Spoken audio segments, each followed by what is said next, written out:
Hello everyone, welcome to Wholesome Sexuality. Here we bring you wholesome sexual content. What is wholesome?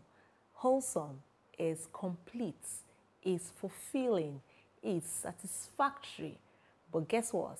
It has to be the God way. If it has no God in it, it is not wholesome. It's not complete. Have you subscribed? Have you watched our videos? Have you liked? Have you shared? So I'm going to give you a few minutes. You would go back, subscribe, click the subscribe button, click the thumbs up that says like. Then there is a golden bell somewhere around here.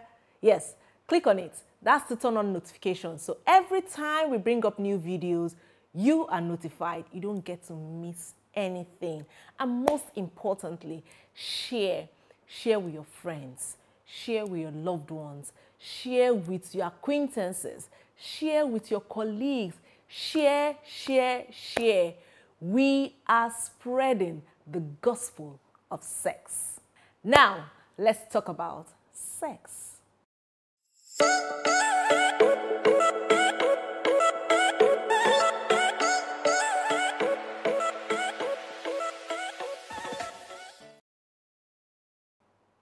Today we're going to be talking about compatibility.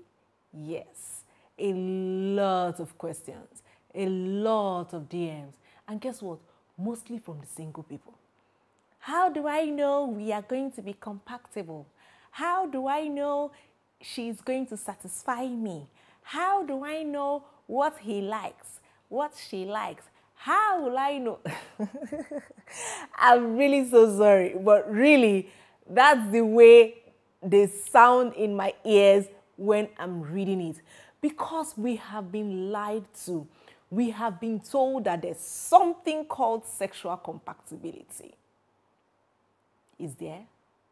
You'll find out as we go on. First things first, sexual compatibility is not found. It is built.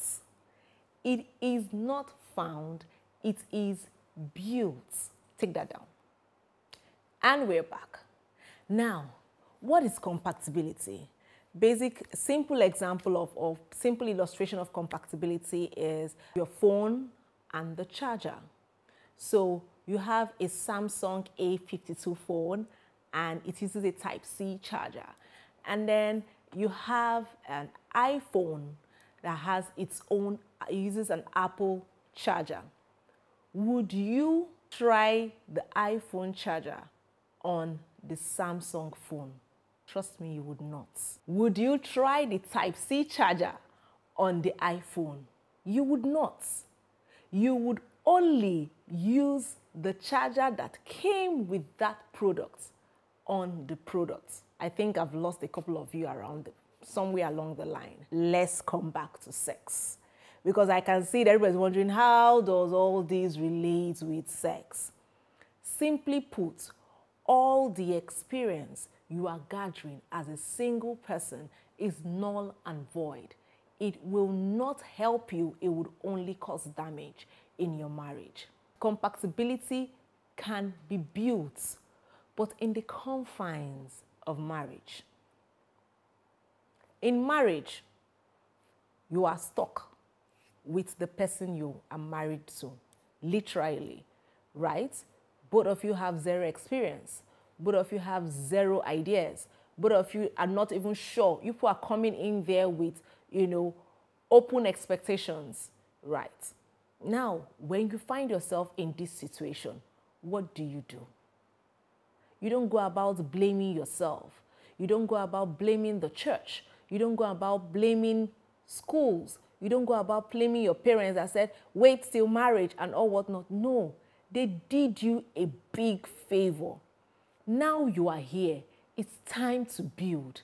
It's time to build with the mindset that we keep evolving, we keep changing, we keep getting better. So there are 3 ways to build compatibility. I'll take that again. There are 3 ways to build sexual compatibility, because compatibility can work in different other ways. But when it comes to sex, it has to be built. 3 ways. I call them the 3 C's of building sexual compatibility. One is commitment. The first C is commitment. Commitment comes from the confines of marriage. Now you are married, right? You are both committed to giving and receiving pleasure from each other. You have both made the commitment or made the covenant to give and receive pleasure from each other. Based on their commitment, then you build. The next C is communication. Yes, if you don't understand communication in sex, I have a video like 1, 2 backwards that I treated communication in sex. You communicate what your expectations are. You communicate your desires. You communicate your fantasies. You communicate your dreams. You communicate everything, the style, the location, the how, the when you want to have sex with your spouse. But make sure you're communicating effectively. Now, people come up that, if I tell my spouse I want to do a doggy style, and my spouse goes, how did you know this? How can we do this? Blah, blah, blah, blah, blah, blah, blah. That can be resolved. You are both committed to pleasing each other. You want to try something new. As you think it, you communicate it with your spouse. You might not get it right the first time. You might not get it right the second time. But with constant, effective communication, keep evolving based on how your body changes and your body reacts to what is being done or what you think would be done. Communicate effectively. When you do that, your spouse would know what to do and how to do and when to do it to you. The third C is compromise. A very senior practitioner said to me recently that he doesn't really like to use the word compromise, but for the benefit of the C's we're using, I'm using compromise. He said he would prefer we use negotiate, because compromise sounds like one person is losing for the other person to gain, right? So you've communicated what you want, how you want it, when you want it, right? You know, and then your spouse says, I'm really not comfortable with this thing you want us to do. And then you go, okay, I want to do this. You don't want to do this. How about you meet me halfway? Let me give you an instance. You have a spouse who wants to have sex 7 times a week, and you want to have sex 3 times a week. During the process of communication, you have communicated your frequency, you've communicated your duration with your spouse. And the spouse says, 7 times is too much for me. I can try maybe 4. Now the negotiation has started. How about we do 4? You now go, well, 5. You see, we have negotiated. And the person that was comfortable with 3 has let go of his or her own wants to please his or her own spouse. That's why I call it compromise. You have decided, you know what, because I am committed to pleasing and to giving and receiving pleasure from you, my spouse, I am willing to up my game to a 5. And the other one goes, oh baby, because I am committed to pleasing and pleasuring you, my spouse, I'm willing to downgrade to a 5. Can you see? Both had to make a compromise. After negotiating, after communicating effectively. But you see, the foundation of this conversation is commitment. We are committed to giving and receiving pleasure to each other. So it's really not about me. It's about my spouse. It's really not about him. It's about him pleasuring me.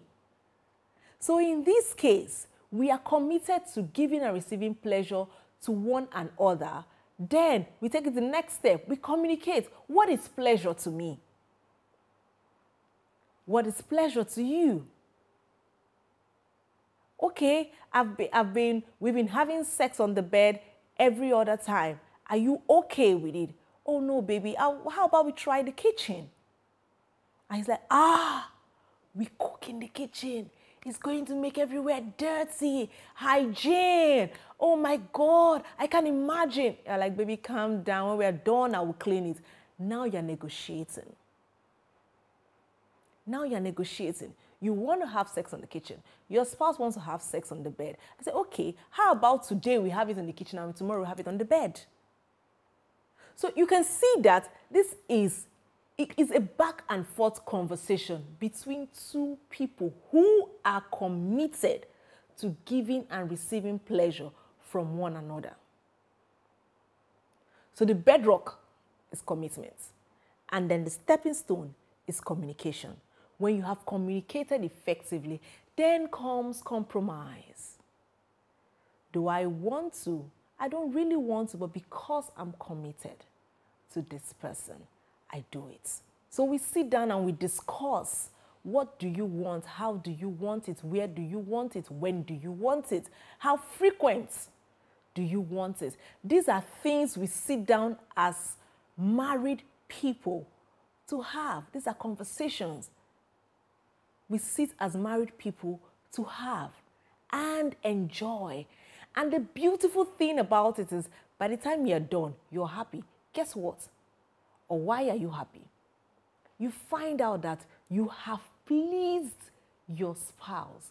And in the process of pleasing your spouse, you in return got pleasure. So I usually tell people that it's a two-way thing. Marriage is for two givers, not for two takers, not for one giver and one taker. Because if there's an equation of one giver and one taker, the giver would get tired of giving. The giver will get frustrated. The giver will start feeling used because the other party is just taking and taking and taking. How much can you take? So if you know you're selfish, don't even start the conversation of marriage. Don't even start the conversation of marriage. So while you are both committed to receiving and giving pleasure to one another, the other part of it is communication. You communicate effectively your needs, your wants, your desires, your fantasies, your frequency. Frequency, let me not be speaking plenty grammar. Frequency is how often do you want to have sex? How many times do you want to do this? That's your frequency. And then there comes the level of compromise. So like I said, the 3 C's of building sexual compatibility. 1 is commitment. 2 is communication. And the 3rd C is compromise. With these few points of mine, I hope I've been able to teach you how to build sexual compatibility in marriage. Remember, it's not found, it is built. It's not hanging around. You don't just enter, even in marriage, you don't just enter your house and just meet your partner and then you hit it off.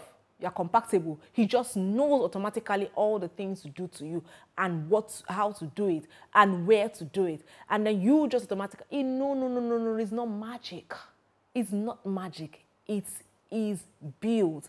And the beauty of building is that the more you build, the more you evolve, the more you understand each other, the more you bond.